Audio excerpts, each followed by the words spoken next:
کیا چاہتی ہیں؟ ضبط سے سرخ چہرے کے ساتھ وہ غصے سے بولا، کیونکہ وہ اپنے لیے اس کے لیے مشکلات کا سبب بن رہی تھی۔ تمہیں ہانیہ کہہ کر نظریں جھکا گئی۔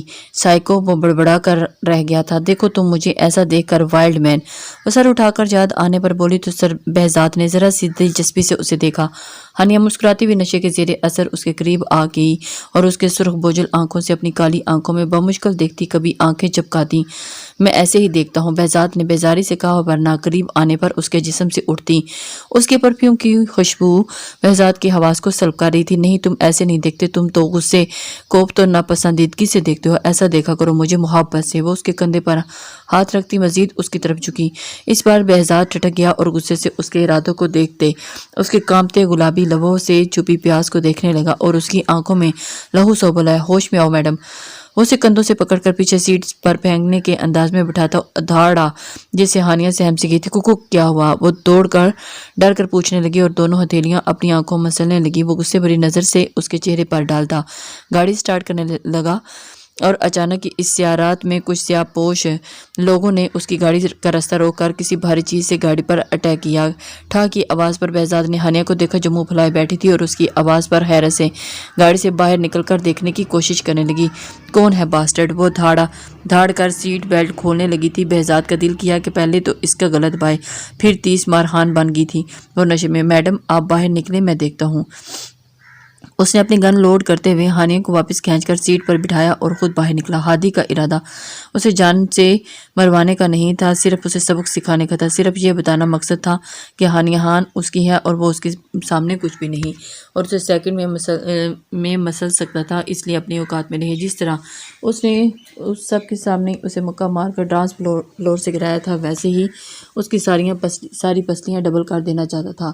ابے تو ہے بہزاد منسٹر کی بیٹی کا باڈی گارڈ؟ جمشید اپنے 2 ساتھیوں کے ساتھ آگے بڑھتا اس سے پوچھنے لگا۔ ہاں بے میں ہوں باڈی گارڈ، وہ بھی اسی انداز میں کہتا وہ ان کے مقابل آیا تھا۔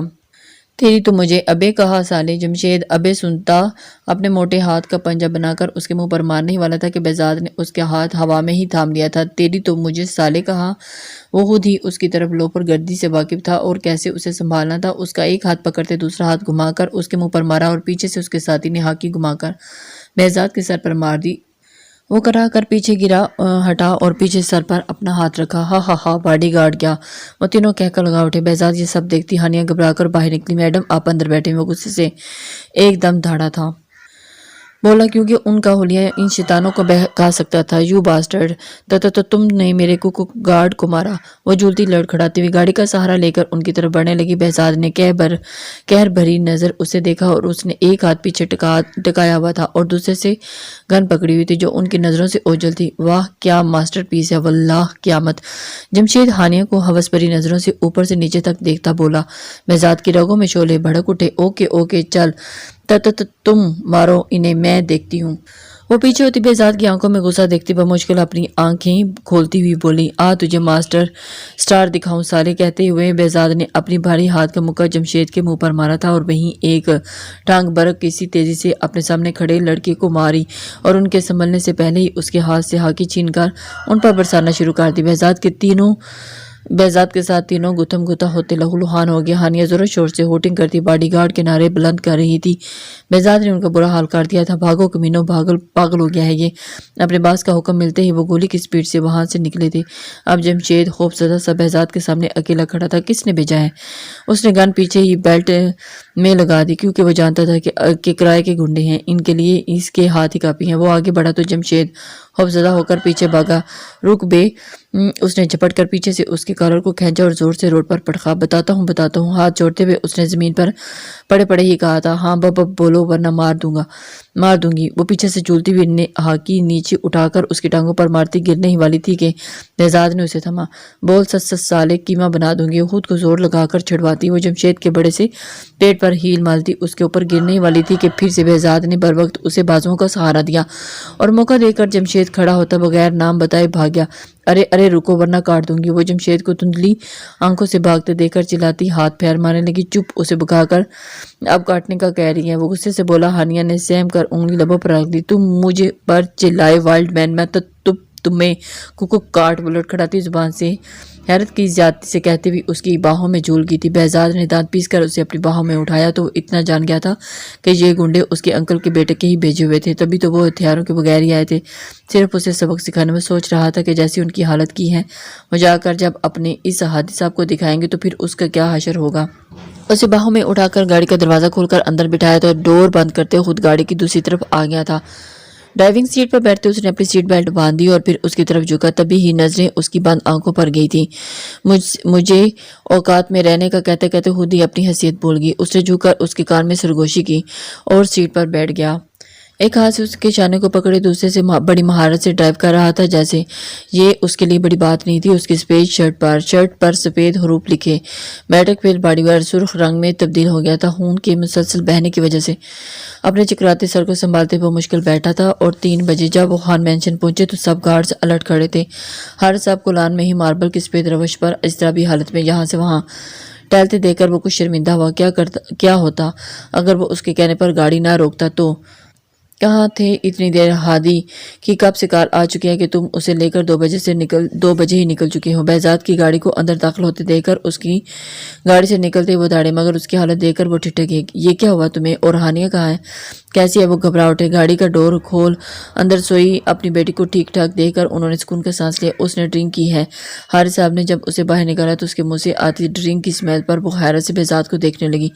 نہیں سر، میڈم نے نہیں پی، وہ ان کی نفی کرتا بولا۔ تو کس نے پلائی اسے؟ بمشغول خود پر ضبط کرتے پوچھنے لگے۔ سر، میڈم تو سافٹ ڈرنک پی رہی تھی، جب انہوں نے مجھے زبردستی اپنی فرینڈ کے ساتھ ڈانس کرنے کے لیے بھیجا تو ہادی صاحب تھے اس کے پاس۔ انہوں نے میڈم کو سافٹ ڈرنک کہہ کر بہزاد کہہ کر جیب سے رومال نکالتا اپنی گردن کو صاف کرنے لگا۔ اور اس نے تمہیں کہا جاؤ ڈانس کرو دوست کے ساتھ اور چلے گئے؟ اس کے باڈی گارڈ ہو یا دوست؟ وہ غصے سے داڑے اور اس کی بیوقوفی پر اور ہادی کی حرکت پر ان کی رگیں تن گئی تھیں۔ سر، آپ جانتے ہیں میڈم کی ضد کو؟ وہ سر جھکائے مؤدب سے بولا۔ تم اس کی ضد پوری کرنے کے لیے نہیں ہو لڑکے، اس کے لیے اس کا باپ ابھی زندہ ہے، تم اس کے باڈی گارڈ ہو۔ وہ کام انجام دو جو تمہارا ہے، میری جگہ لینے کی کوشش مت کرو۔ یہ سب کیسے ہوا؟ اور برہمی سے کہتے ہوئے اس کی حالت کی بابت دریافت کیا۔ اٹیک ہوا تھا سر گاڑی پہ، شاید میڈم کو اغوا کرنے آئے تھے کچھ لوگ۔ حارث صاحب چونکے تھے۔ تم نے انہیں دیکھا؟ کون تھے؟ وہ بے چینی سے پوچھنے لگے۔ ان کا غدار ڈرائیور بھی انہیں مل گیا تھا، پر اس کا بیان تھا کہ وہ ڈر سے بھاگا تھا۔ اس اٹیک میں اس کا کوئی ہاتھ نہیں تھا اور نہ ہی وہ ان آدمیوں کو جانتا تھا۔ پولیس کی سختی پر بھی ان کا بیان نہ بدلا تھا۔ اور جنہوں نے اچانک حارث صاحب پر اٹیک کیا تھا وہ ایسے غائب ہوئے تھے جیسے اس دنیا کی رہنے والی مخلوق کی نہ ہو۔ نہیں سر، وہ نقاب پوش تھے اور تعداد میں 5 تھے، بہزاد نے کہہ کر گاڑی کی طرف اشارہ کیا جس پر بلٹ پروف ہونے کی وجہ سے گولیوں کے صرف ہلکے ہلکے نشان تھے۔ اوہ! حارث صاحب کا دل دہل گیا۔ انہوں نے مشکور نگاہوں سے بہزاد کو دیکھا۔ ایک بار پھر تم نے مجھ پر احسان کیا اور پھر سے میری زندگی بچا کر۔ آگے بڑھتے ہوئے انہوں نے بہزاد کے شانے پر ہاتھ رکھا اور وہ مسکرا دیا۔ سر، یہ احسان نہیں، میرا فرض تھا۔ مدھم سی مسکراہٹ کے ساتھ وہ بولا تو اپنی بیٹی کو دیکھتے حارث صاحب سر ہلا گئے۔ عبداللہ، ڈاکٹر کو بلواؤ، جلدی سے اس کا اچھے سے ٹریٹمنٹ کرواؤ، اور حکم دیتے اندر چلے گئے۔ تو عبداللہ نے موبائل نکال کر ڈاکٹر کو کال ملایا، دوسرے گارڈ کو گاڑی لے جانے کے لیے کہا اور بہزاد کو لے کر اس کے کوارٹر میں آ گیا۔ کچھ ہی دیر میں ڈاکٹر کے پہنچنے پر حارث صاحب کی نگرانی میں بہزاد کا ٹریٹمنٹ ہوا۔ انکل، آپ کو اس گارڈ پر یقین ہے؟ مجھ پر نہیں۔ ہادی بگڑ کر کھڑا ہوا۔ حارث صاحب نے غصے سے اسے دیکھا۔ حارث صاحب نے صبح ہی فواز صاحب اور ہادی کو بلایا تھا اور اس کے سامنے اس کے کرتوت رکھ کر غصے سے اس کی غلیظ حرکت کی وجہ پوچھی تھی تو وہ بھڑک اٹھا۔ اسے یہ اندازہ نہیں تھا کہ وہ کمینہ گارڈ یہ سب بتا دے گا، یا اسے شک بھی ہوا ہوگا، کیونکہ اس نے بہت چھپ کر اس کی نظروں سے بچ کر ہانیہ کو گلاس تھمایا تھا۔ پھر کیسے اس نے دیکھ لیا؟ ہاں، ہے یقین اس پر، کیونکہ وہ مجھ سے جھوٹ نہیں بولتا، سب کچھ سچ بتاتا ہے۔ ہر وقت تمہارا لہجہ اور تمہارا بھڑکنا کہہ رہا ہے کہ تم نے یہ نیچ حرکت کی ہے، انہوں نے درستی سے کہا، جس پر ہادی منہ کھولے انہیں دیکھنے لگا۔ اس نے یہ نہیں بتایا کہ کیسے ہانیہ کی دوست کے ساتھ ڈانس فلور پر انجوائے کر رہا تھا اور وہ اکیلی کلاب میں کھڑی تھی۔ اب کی بار فواز صاحب نے چونک کر حارث صاحب کی طرف دیکھا۔ وہ اس لیے کچھ نہیں کہہ رہے تھے کیونکہ انہیں اپنے بیٹے سے یہی توقع تھی۔ میں نے کہا ہے کہ اس نے مجھ سے کچھ نہیں چھپایا، یہ بھی کہ کیسے تم نے اس کے ساتھ حیوانوں والی بیہیو کر رہے تھے، اسے پلانے کے بعد، اور جان بوجھ کر ہانیہ کی دوست کے ساتھ اسے فلور پر بھیجا اور اسے اپنا بدلہ لے سکے۔ کہتے ہوئے جب انہیں پھر سے اپنی بیٹی کی حالت یاد آئی تو اس کی رگیں تن گئی تھی۔ چٹاخ! فواد صاحب نے اپنے بیٹے کے منہ پر تھپڑ مارا گیا تھا۔ ڈیڈ وہ ہوں کی طرح اپنے باپ کو دیکھنے لگا۔ چپ رہو بزاد، کیا گھٹیا حرکت کی ہے تم نے؟ وہ اس پر دھاڑے اور اس کی طرف کوئی آنکھ اٹھائے تو میں اس کی آنکھ نوچ لوں، اور اس نے اس کے ساتھ جنگلیوں والا سلوک کیا صرف اپنی انا کی تسکین کے لیے۔ حارث صاحب خادی کا جھکا سر دیکھ کر ہرا کر بولے، سوری انکل، مجھ سے پتہ نہیں کیسے یہ سب ہو گیا۔ میں نے جب دونوں کو ایک دوسرے کے قریب دیکھا تو بے ساختہ ایسا کر بیٹھا۔ سب مجھے وہاں کال کر کے پوچھ رہے تھے کہ ہانیہ اور اس کا گارڈ کا آپس میں کچھ چکر چل رہا ہے۔ کیا بتائیں میں یہ سب کیسے سنتا ہوں؟ میں جب وہاں پہنچا تو حقیقت میں ہانیہ اور وہ لڑکا ایک دوسرے سے بے انتہا نزدیک تھے۔ مجھے خود پر اس کی پوزیشن کا احساس ہوا تو خود شرمندگی سے ڈوب گیا۔ ہادی کی بات پر وہاں سناٹا چھا گیا۔ فواد چوہان نے غیظ و غضب سے بیٹے کو دیکھا۔ شٹ اپ گھٹیا انسان، اپنے کمرے میں سوئی ہوئی ہانیہ تیز آوازوں کے شور پر کسمسائی اپنی آنکھیں مسلتی ہوئی اٹھ بیٹھی، اور اس کا سر بہت بھاری ہو رہا تھا اور رات کے دھندلے واقعات اس کے ذہن میں انگڑائی لے کر بیدار ہوئے۔ وہ اپنی جیلسی یاد کر کے حیران ہوئی، کیسے اسے تانیہ سے باتیں کرتا دیکھ کر اس کی اندرونی حالت غیر ہوئی تھی، جیسے وہ اس کے باڈی گارڈ اسے چھین لے گیا۔ اور پھر جب وہ اس کے پاس آیا تو اسے تانیہ کی باتیں اور پوچھنے پر بہزاد کا پرسن کہہ کر اسے سلگانا اور ہانیہ کا اس پر ناخنوں سے حملہ کرنا، کیا تھا وہ سب؟ جب تانیہ نے اسے ڈانس کے لیے آفر کی اور وہ جھل بھن گئی، پھر زبردستی غصے سے اس کے ساتھ بھیج کر خود خون کے گھونٹ پیتی، اپنے اندر اٹھتے شعلوں کو ٹھنڈا کرنے کی غرض سے قریب رکھا گلاس بے دہانی سے منہ لگا گئی تھی۔ او مائی گاڈ، یہ سب کیا تھا؟ وہ اپنا سر پکڑ کر بیٹھ گئی تھی۔ اس کے دماغ میں ہادی کی حرکتیں دھندلی سی تازہ ہوئی تھی، اور وہ تو غصے سے اٹھ کھڑی ہوئی اور اپنے بازو کو دیکھا جہاں موجود نشانات اب نیلے پڑ چکے تھے۔ وہ چلتی ہوئی آئینے کے سامنے آئی اور اپنا جبڑا دیکھنے لگی۔ وہاں بھی انگلیوں کے نشانات تھے، پر بازو سے کم۔ ہانیہ کا ہون کھول اٹھا۔ وارڈروب سے ڈریس نکال کر باتھ روم میں بند ہو گئی تھی۔ کچھ دیر کے بعد فریش ہو کر باہر نکلی تو ساتھ والے اپنے ڈیڈ کے کمرے سے ہادی کی آواز پر ٹٹکی، مٹھیاں پیچ کر پنی سلیپر میں پاؤں پھنسا کر وہ کمرے سے باہر نکلی۔ شٹ اپ گھٹیا انسان، دھاڑ سے دروازہ کھولتی، اس کے نیچ الزامات سنتی وہ اندر داخل ہوئی اور ہادی سے اچانک سامنے دیکھ کر گھبرا گیا۔ ڈیڈ، اس جنگلی نے میرے ڈرنک میں شراب ملا کر پلا دی اور مجھے کہا سافٹ ڈرنک ہے، آؤ دوست بن کر ڈانس کرتے ہیں۔ پھر ڈیڈ، اس نے مجھ سے یہ حیوانوں والا سلوک کیا، اور اگر باڈی گارڈ وقت پر نہ پہنچتا تو یہ پتہ نہیں کیا حال کرتا میرا۔ وہ روتی ہوئی اپنا بازو اور جبڑا دکھاتی حارث صاحب کے گلے لگی تھی۔ حارث صاحب نے ہون اور شام نظروں سے فواد کو دیکھا اور ہادی کو گھورا تھا، جو غصے بھری نظروں سے ہانیہ کو دیکھ رہا تھا، اور فواد صاحب نے کھینچ کر اس کے منہ پر تھپڑ برسائے، جبکہ وہ خاموش سر جھکائے کھڑا رہا۔ دفع کر دو اسے میری نظروں سے فواد، ورنہ میں بھول جاؤں گا کہ یہ کون ہے۔ اور اپنی بیٹی کی پوچھتے تھپکتے ہوئے انہوں نے کہا تو فواد صاحب نے ہادی کو اپنی شکل دفع کرنے کو کہا تھا۔ میں چلا جاؤں گا ڈیڈ، مگر پہلے آپ اس گارڈ سے تو پوچھیں، جب اس کی ڈیوٹی ہانیہ کی سیفٹی کی تھی تو وہ کیوں اسے چھوڑ کر گیا تھا وہاں؟ اپنے نفس کی خواہش کے لیے ہادی جانے کے بجائے اسے سوال کرنے لگا۔ یو شٹ اپ ہادی، وہ خود نہیں گیا تھا، ہم نے اسے فورس کیا تھا تانیہ کی خواہش پر اس کے ساتھ ڈانس کرنے کے لیے۔ اس نے کہا تو وہ ڈیوٹی کرنے آیا ہے، نہ کہ انجوائے کرنے پر تم نے کہا کہ اس کا بھی حق ہے پارٹی انجوائے کرنے کا، اور مجھے فورس کیا کہ میں اسے بھیجوں تانیہ کے ساتھ ڈانس کرنے کے لیے۔ میں نے اسے زبردستی اپنا حکم کہہ کر بھیجا تھا، لیکن پھر بھی اس کی نظریں مجھ پر تھیں، اور جب تم نے میرے ساتھ یہ سب کیا تو وہ بھاگ کر میرے پاس پہنچا اور تمہیں مجھ سے الگ کیا۔ وہ ہادی کے لفظ نفس کی خواہش پر اندر تک آتش فشاں ہو گئی تھی اور غصے سے اس کے کردار کی صفائی دینے لگی۔ ریلیکس بیٹا، ہمیں اس پر یقین ہے، اگر وہ برا ہوتا تو رات کو تمہیں ان کے ٹریپر سے نہ بچا کر لاتا۔ حارث صاحب اپنی بیٹی کے کانپتے وجود کو سینے سے لگا کر بولے، اور ایک نفرت بھری نظر ہادی کے حیران پریشان چہرے کو دیکھا۔ کڈنیپرز؟ فواد صاحب نے حیرت سے پوچھا۔ ہاں، رات کو گھر لوٹتے وقت اس کی گاڑی پر اٹیک ہوا تھا اور امتداد میں 5 آدمیوں نے میری جان کو کڈنیپ کرنے کی کوشش کی۔ یہ تو شکر ہے اس لڑکے کا کہ جس نے اپنی جان پر وار کیے بغیر میری بیٹی کو بچایا۔ اب مجھے لگ رہا ہے کہ میں نے ایک بہت اچھے اور قابل شخص کو اپنی بیٹی کا محافظ بنایا ہے، انہوں نے کہتے ہوئے ہادی کو جتایا کہ تم سے تو وہ پرایا بہتر ہے۔ فواد صاحب کے پاس الفاظ ختم ہو گئے اور ان کا نالائق بیٹا خود ان کے راستے کی رکاوٹ بن رہا تھا۔ اگر ایسی ہی حرکتیں کرتا رہا تو وہ دن دور نہیں جب حارث رشتے سے انکار کر دے گا۔ انہوں نے غصے سے مٹھیاں پیچی اور ہادی کو نظروں سے اوجھل نہ رہ پائی۔ انہیں اس قدر غصہ تھا کہ وہ اپنے آپ میں ہی مٹھیاں پیچ کر رہ گئے۔ وہ تو کمینہ جمشید لوگوں کو کڈنیپر سمجھ رہا تھا، اوپ یہ کیا کر دیا۔ بے بسی سے سوچتے ہوئے اس نے معذرت بھری نظروں سے فواد صاحب کو دیکھا۔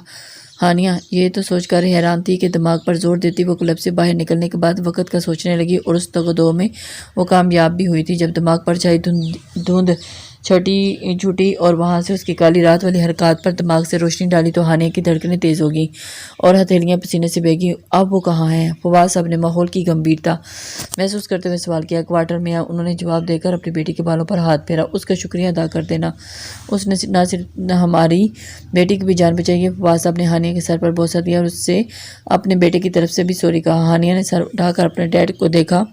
وہ کچھ نہیں کہہ رہے تھے، مطلب وہ حادث کی اس حرکت پر خفا تھے۔ یہ سوچتے ہوئے ہانیہ کے دل میں انجانی سی خوشی ہوئی۔ سوری کرو تم بھی۔ فواد صاحب نے سخت لہجے میں خاموش کھڑے ہادی کو ٹوکا اور سوری ہانیہ، مجھے ایسا نہیں کرنا چاہیے تھا، پتہ نہیں کیا ہو گیا تھا مجھے، I am really very sorry. نادم ہو کر وہ کہتا، ایک بے بس معذرت بھری نگاہ خود کو گھورتے ہوئے ہر سب پر ڈال کر لب پیچتا وہاں سے نکل گیا اور اس کے پیچھے فواد صاحب بھی آئے، مگر تب تک وہ چلا گیا تھا اور وہ منہ میں ہی اسے برا بھلا کہتے اپنی گاڑی میں پیچھے اچانک اس کے نمبر سے ایک کال آئی۔ فواد چوہان اسپیکنگ۔ انجان نمبر کو دیکھتے ہوئے انہوں نے کال ریسیو کی تو دوسری طرف جو خبر انہیں سنائی دی گئی تھی، کچھ دیر تو خود اپنی قسمت پر یقین نہیں ہوا۔ فواد چوہان، میں ملک انڈسٹری سے ان کا مینیجر بول رہا ہوں، اگر آپ خواہشمند ہیں تو ملک انڈسٹری کا ٹینڈر لینے میں تو آج 2 بجے میٹنگ میں آپ کو انوائٹ کیا جا رہا ہے۔ ملک انڈسٹری کی طرف سے کافی دیر تو وہ کچھ بول ہی نہیں سکے، مگر مینیجر کے ہیلو کہنے پر وہ ہڑبڑائے۔ یہ تو میرے لیے بہت خوشی کی بات ہوگی کہ بہرحال ملک ہم کو بھولے نہیں، ہم ضرور شرکت کریں گے میٹنگ میں۔ وہ مسکراتے ہوئے خوش دلی سے بولے تو وہ دوسری طرف کریم کے لبوں پر مسکراہٹ آئی۔ پھر تفصیل ڈسکس کرتے ہی کال منقطع کر دی اور حارث خان، اگر میں اس میں جیت گیا تو تمہاری پراپرٹی میرے سامنے کچھ بھی نہیں ہوگی۔ پہلے تو اپنے پاور کا استعمال کرتے تمہیں تمہارے عہدے سے گراؤں گا اور تمہاری بیٹی کو بھی اپنی بہو بنا کر تمہارے پاس جو ذرا سی جائیداد ہوگی وہ بھی چھین لوں گا۔ مانی ہیزی سے مسکراتے ہوئے سوچنے لگا اور ساتھ ہی انہوں نے ڈرائیور کو آفس چلنے کا حکم دیا۔ سب سے پہلے ایسی شاندار پریزنٹیشن بنائیں کہ وہ ٹینڈر فواد چوہان کی کمپنی کو دینے پر مجبور ہو جائیں۔ انہوں نے سوچتے ہوئے سگار سلگایا اور ڈرائیور کو جلدی پہنچنے کا حکم دیتے ہوئے آفس میں سیکرٹری کو کال کر کے اسے پریزنٹیشن تیار کرنے کا حکم دیا۔ وہ مسکراتے ہوئے موبائل کو دیکھنے لگے۔ ٹینڈر کی تفصیل انہیں آفس میں مل جانی تھی، پھر بس قسمت کی دیوی ان پر مہربان ہو جاتی۔ ناشتہ کر کے وہ یونیورسٹی کے لیے ریڈی ہوتی باہر آئی۔ آج چھٹی کر لیتی ہنی، میں نے گارڈ کو ریسٹ دیا ہے آج کے لیے۔ حارث صاحب نے اسے دیکھتے ہوئے کہا۔ اوہ، وہ لبوں کو سکیٹ کر رہ گئی۔ کوئی بات نہیں، میں ابھی کے ساتھ چلی جاؤں گی ڈیڈ۔ وہ مایوسی ہوتی بولی تو انہوں نے سر ہلا دیا۔ ہانیہ انہیں کس کرتی باہر نکل گئی تھی۔ حارث صاحب نے فاصلے پر کھڑے عبداللہ کو بہزاد کی جگہ بھیج دیا۔ وہ ان کے حکم پر سر حمد دیتا ہوا چلا گیا تھا۔ ابھی گاڑی نکالیں، تب تک میں آتی ہوں، وہ عبداللہ سے کہتے کہ سرونٹ کوارٹر کی طرف زندگی میں پہلی بار قدم اٹھانے لگی تھی اور اس کا دل بری طرح دھڑک رہا تھا۔ اسے محسوس ہوا ماتھے پر پسینہ نمودار ہوا، رو کر گہری سانس بھرتی ہوئی چہرے پر سختی سے جائے وہ قدم اٹھانے لگی اور وہاں سے گزرتے مالی سے بہزاد کے کوارٹر کا پوچھا۔ اس نے تیسرے نمبر کے کوارٹر کی طرف اشارہ کر کے بتایا۔ وہ سر ہلاتی آگے بڑھی۔ بیڈ پر نیم دراز بہزاد نے اپنا موبائل انور سے باتیں کر کے سر ٹیبل پر رکھا اور وہ دروازہ ناک ہوا۔ اس نے بلیک ٹی شرٹ کی طرف دیکھا جو اسے ہانیہ نے دی تھی، وہ گیلی تھی۔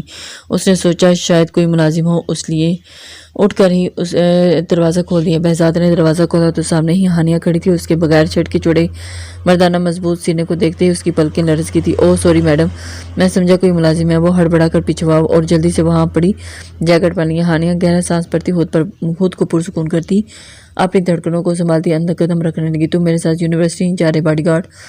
اسے سمجھ نہ آیا کیا کہے کہ وہ کیوں آئی ہے، تبھی وہ جو منہ میں آیا بول دیا۔ جب نظریں اس کے ماتھے پر اور ہاتھ پر بندی پٹی پر پڑی تو شرمندہ ہوتی لب پینچ گئی۔ میں چل رہا تھا میڈم، پر صاحب نے کہا آج ریسٹ کرو، کل جانا۔ وہ مسکراہٹ دبا کر اس کے سرخ چہرے کو دیکھتا رات کی حرکتیں یاد کرتا بولا، ہاں ڈیڈ نے بتایا تھا کہ تم نے میری جان بچائی، تھینکس۔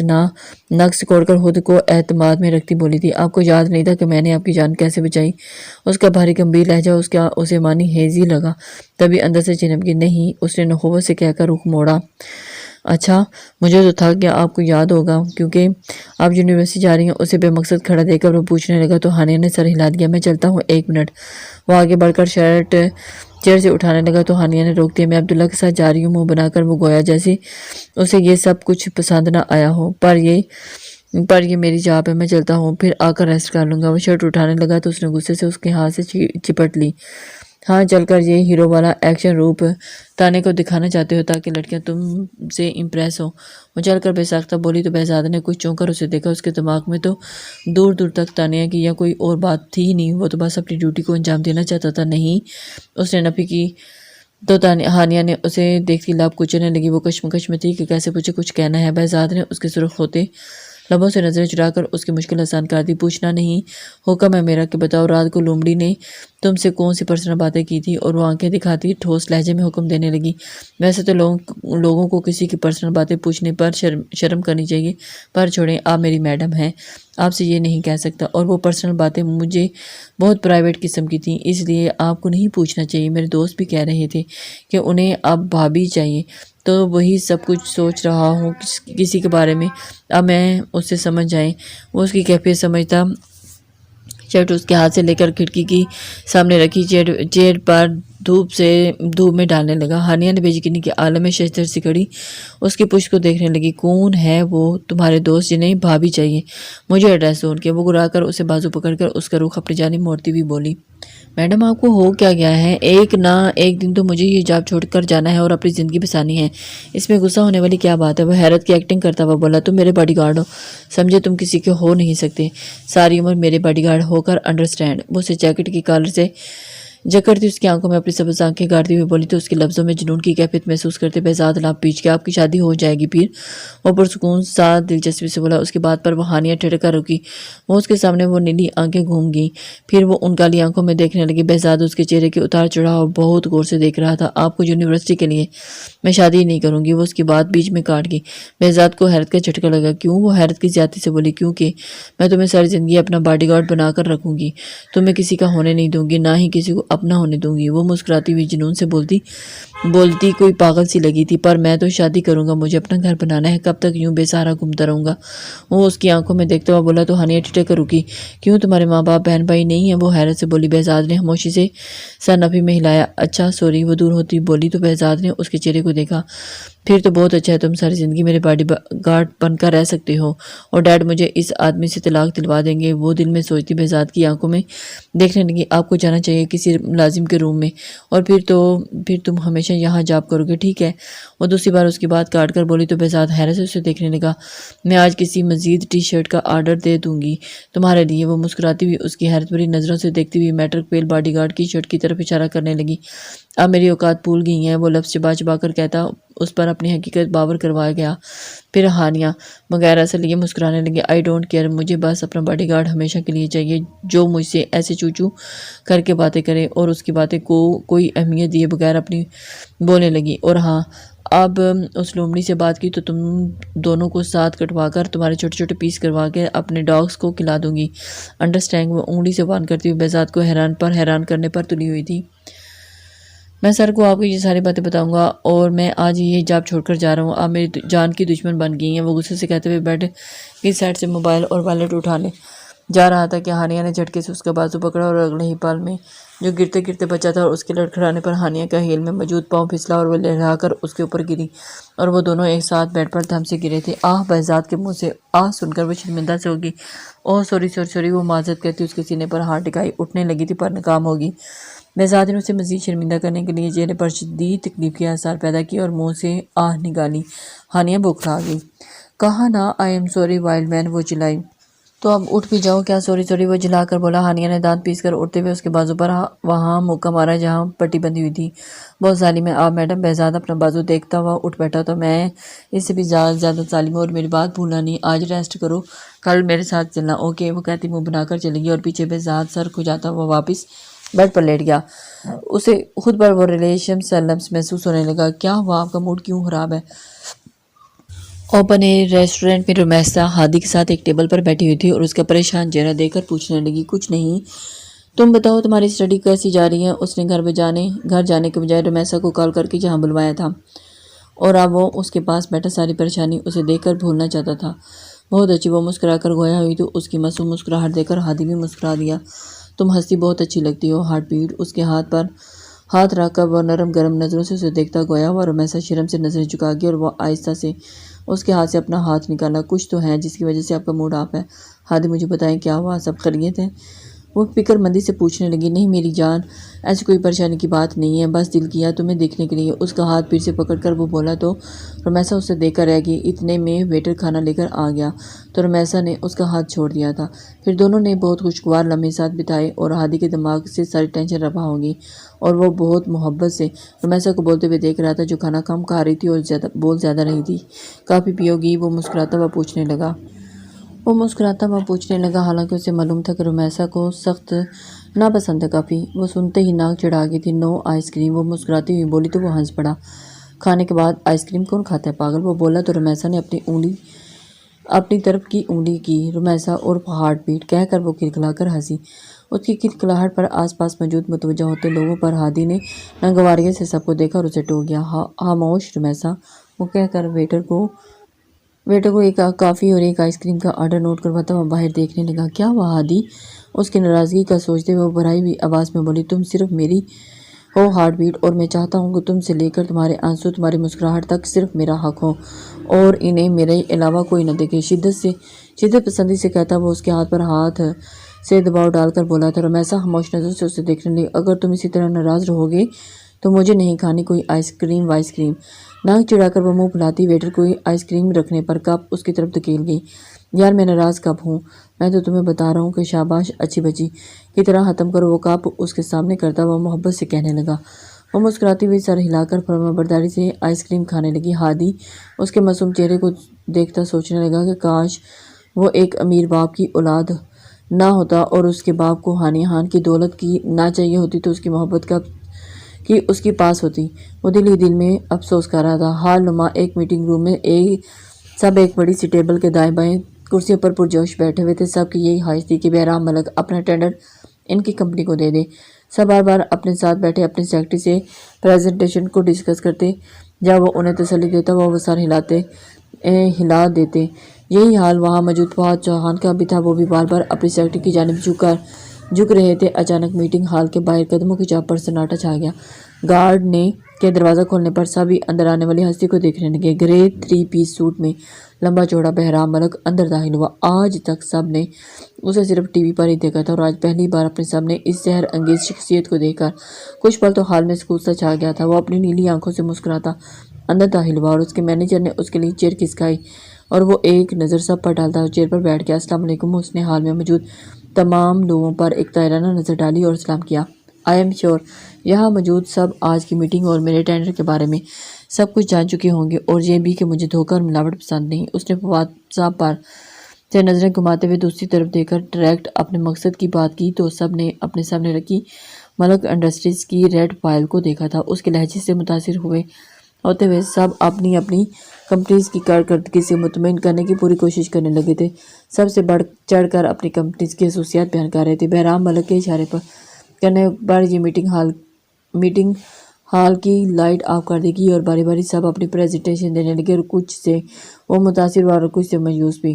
پر فواد چوہان کی پریزنٹیشن سے سب اپنے لیے مایوس ہوئے کیونکہ انہوں نے بھرپور کوشش کی تھی جس کی تعریف بہرام ملک بھی کیے بنا نہ رہ پایا تھا۔ پریزنٹیشن ختم ہوتے ہی میٹنگ ہال میں تالیاں گونج اٹھی۔ فواد صاحب کا سینہ فخر سے پھول گیا۔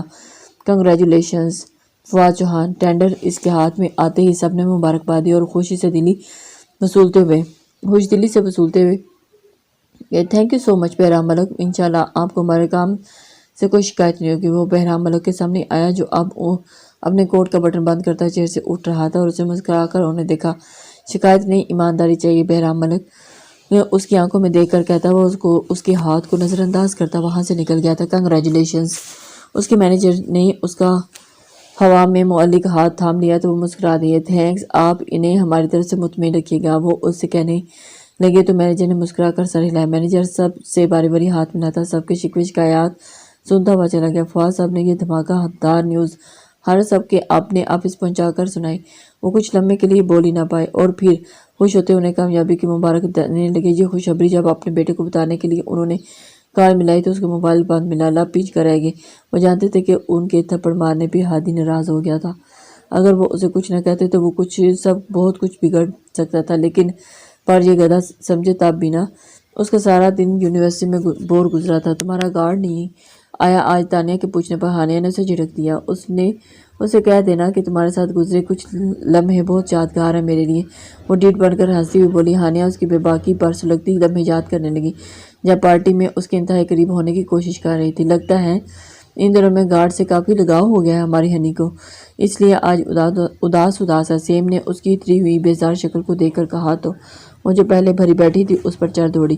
بمشکل اس کے دوستوں نے اسے ریلیکس کیا۔ سیم ناراض ہو کر چلا گیا، جس کی اسے کوئی فکر نہیں تھی کیونکہ اس نے اسے دوستی نہیں کی تھی۔ وہ خود غصہ تھا ان کے گروپ میں، اور ہانیہ کے بار بار انسلٹ کرنے پر وہ بھی نہیں مانا اور ڈھیٹ بنا رہا۔ آخرکار اس کے گروپ کا حصہ بن گیا۔ یہ بعد میں اسے معلوم ہوا کہ وہ ہادی کا دوست ہے۔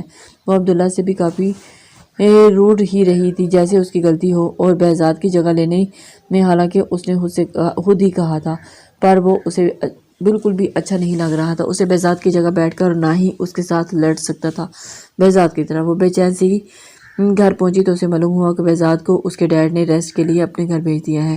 وہ بل کھڑ کر رہ گئی اور مسلسل اپنے روم میں چکر لگا رہی تھی۔ کھانے کے لیے بلانے آئے ملازم کو بھی غصے سے جھڑک دیا تھا۔ یس، وہ تک کر بیڈ پر بیٹھی اور ڈور پر ناک ہوتے ہی بیزاری سے کہا، کیا وہ ہماری بیٹی سب سے اتنی خفا کیوں ہے؟ اجازت ملنے پر اندر داخل ہوتے حارث صاحب بولے تو وہ چلتے ہوئے اس کے پاس آئے۔ نہ نہیں تو اپنے بیڈ کو دیکھ کر بوکھلا گئی۔ کیا ہوا، آپ ٹھیک ہیں؟ حارث صاحب نے اس کے بوکھلائے ہوئے اس کے چہرے پر ہاتھ بھرتے ہوئے کو پوچھا، اور بے ساختہ ہی ہانیہ کا دل بھر آیا اور روتی ہوئی ان کے سینے لگی۔ مام کی یاد آ رہی ہے، اس نے روتے ہوئے کہا تو حارث صاحب نے اس اداس ہوتے ہوئے شریک کی یاد کو یاد کر کے، بس میری جان۔ حارث صاحب اس کا سر سہلانے لگے۔ آپ کھانا نہیں کھا رہی؟ اس کے چپ کرنے پر حارث صاحب بولے تو انگوٹھے سے اپنی آنکھیں صاف کی۔ ڈیڈ موڈ نہیں ہے۔ وہ اپنے دونوں ہاتھوں کی ہتھیلیوں سے چہرہ صاف کرنے لگی۔ اچھا ٹھیک ہے، جب موڈ ہو تو بول دینا کوک سے۔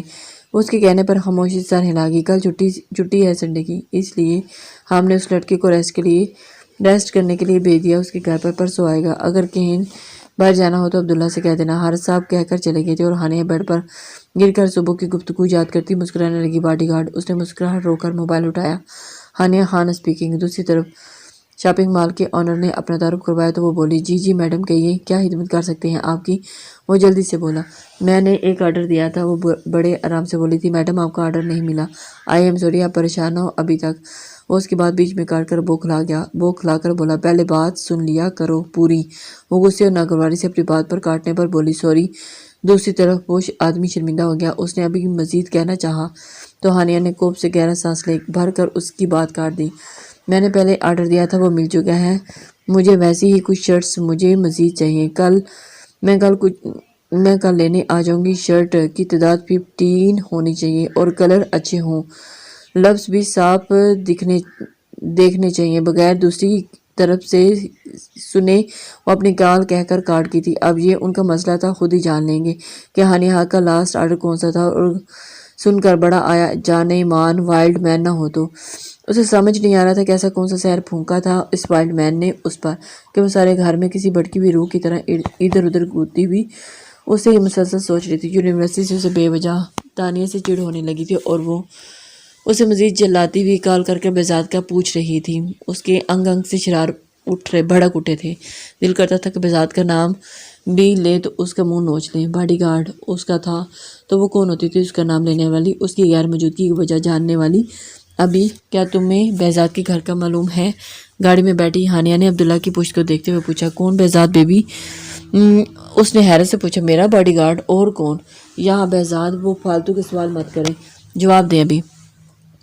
وہ چڑ کر اس کے سوال پر بولی تو عبداللہ نے سر ہلایا۔ جی بیبی۔ اپنی حیرت بھرے تاثرات کو چھپاتے ہوئے اس نے کہا تو وہ مسکرا دی۔ چلو گڈ، وہ مجھے وہاں لے چلو، ڈیڈ کو مت بتانا کہ میں وہاں گئی تھی۔ اوکے۔ ونڈو سے باہر دیکھتے ہوئے اس نے کہا، بیبی وہ غریب لوگوں کا محلہ ہے، آپ وہاں چل سکیں گی؟ مطلب بہت غریب ہیں؟ وہ ہچکچا کر بولا تو تانیہ نے ابرو اچکایا۔ تو کیا ہوا، غریب لوگ انسان نہیں ہوتے؟ عبداللہ اس کی بات سن کر مرتے مرتے بجا تھا۔